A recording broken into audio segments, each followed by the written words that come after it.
风台扫过哦，台南省长甲真严重哦。台南今仔阁有12区阁继续停班停课，7股的一寡街条店家工厂是互风台扫甲密密麻麻，7股盐山是休困在维修，将军区一寡路段规排的电火条拢倒去，嘛造成台南有真侪区拢大规模停电，阁有3万外户阁继续在停电。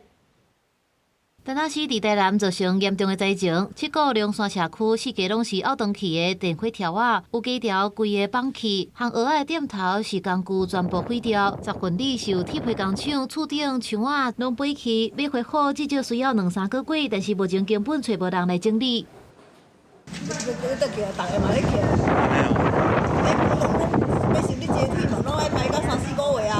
卖票的所在搭休困的广告，防灾毋若影响店头甲徛街，景点也是真凄惨。7股盐山的设备同款损得甲真严重，若要恢复到会当营运，至少要1个月。部分的建物屋顶，那还有一些非固定的设施，都受到那个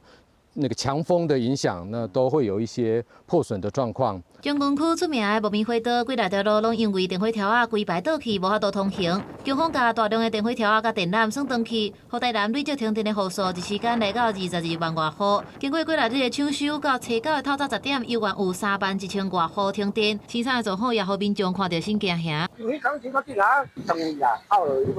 台南的灾情真正力，需要卡手来救灾。伫援助家己了后，高雄市透早又搁加派人力，搁有机构前往台南后壁。 支援在后护关工课，希望协助台南市民赶紧恢复正常的生活。公司新闻采访报道。